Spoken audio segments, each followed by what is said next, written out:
Hey guys, Sandy here, and welcome to the May edition of the Oh So Inspired YouTube video hop. Today we were inspired by Sparklin Char and her altered composition books. Now what she did was take those composition books and cut them in half and made recipe books out of either side. Now, if you know me, I'm not really a fan of the mini books. Not that I don't like them, but for me, for my own personal use, they just don't work for me. They don't jive for me. So what I decided to do was I had received this in like a Simple Stories grab bag warehouse box. And I didn't know what I was going to do with it, but I did know I want to use it because it's like it's a mini photo brag book. So watching that video inspired me to pull this out so that I can make this as a mini thing that will stick into a pocket on a scrapbook page, because I have a ton of photos of my son's graduation from Marine boot camp, and I want them all in the scrapbook, but I didn't want to scrapbook all of them. So that's what I'm doing. So thanks Sparklin Char for the inspiration, and let's see what I can do. So once I found this sheet of paper, and this comes from Authentique, I thought that this would go great with the craft pocket here for the photos. So I decided what I was going to do was trim it down.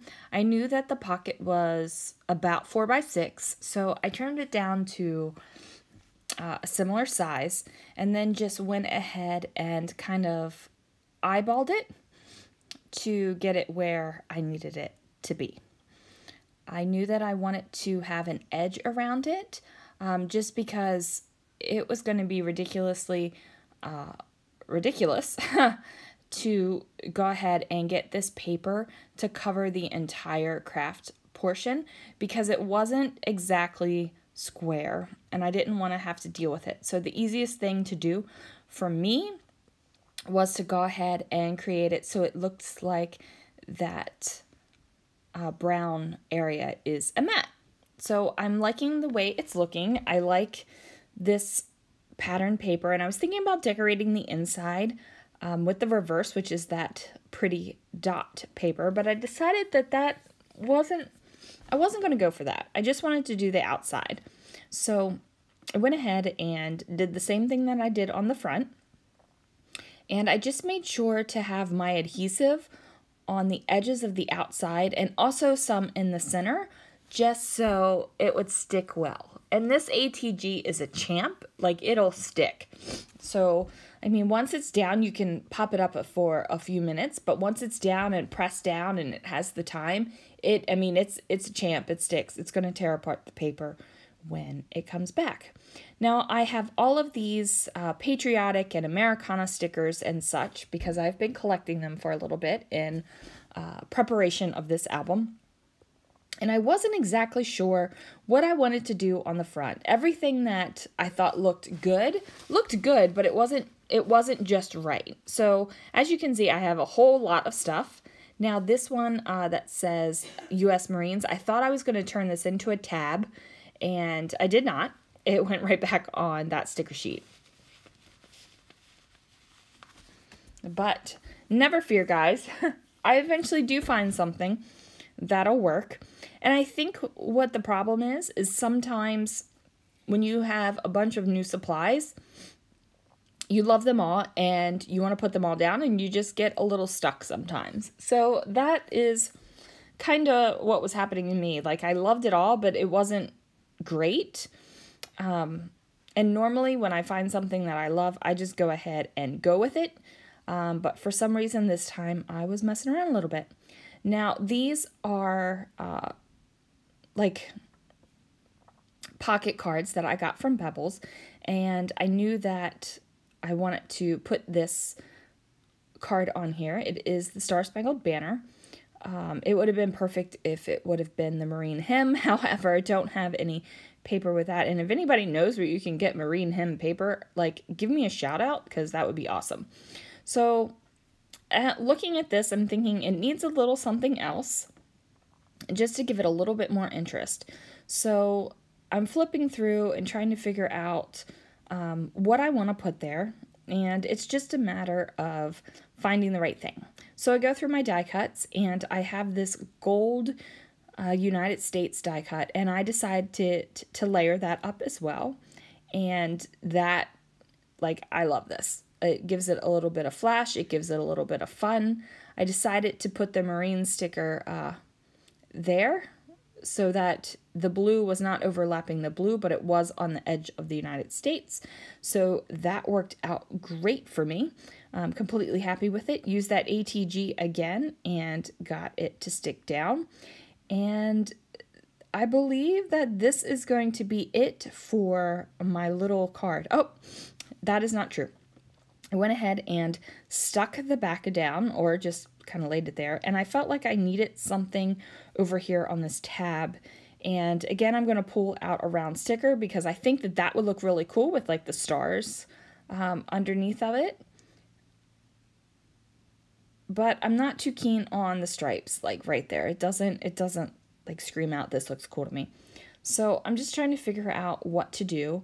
Like, do I want to make it pretty? What do I want to do with this? In the end, I decide to leave the tab just the way it is. It's going to stay that natural color. And the only thing I'm going to do is grab a stamp. And I know that there's no ink on it, guys. I'm just like testing it out to see spacing, and I can kind of see it in my head. So I decided to go for it, and I'm just going to use a little Memento ink pad, and I just test it out a little bit and then go ahead and stamp it down, and it gives me those stars, and I'm liking it. And then I decide, well, since I have this black ink on the tab from the stars, I should probably add black ink somewhere else. So I just used my ink pad directly right on this little folio for the photos, just to give it a little bit of an edge and a little bit of definition. And I really like how that looks. So now we're going to go ahead and finally put on that back piece, and then there it is, and the little piece is done, and you'll see how I apply it to my layout next. Alright guys, so I want to show you what I ended up doing with that little photo flip book. So this photo here is going to be enlarged and put on as an 8x10, so it'll fill this white space with just a little bit of a border around it. And what I did with this book, I decided to leave the inside plain and just put the multiple photos of the graduation ceremony in there.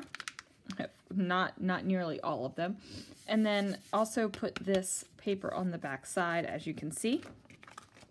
And then what I did was created a pocket using my fuse tool.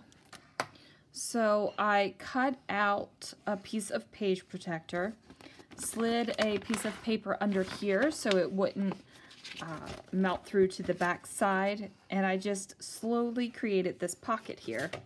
So the photo, when it's enlarged, will be there, and then this little guy just pops in there. So when you're flipping through my album and there's all these extra photos, you'll just be able to reach in, grab it, check them out, and put it right back in there.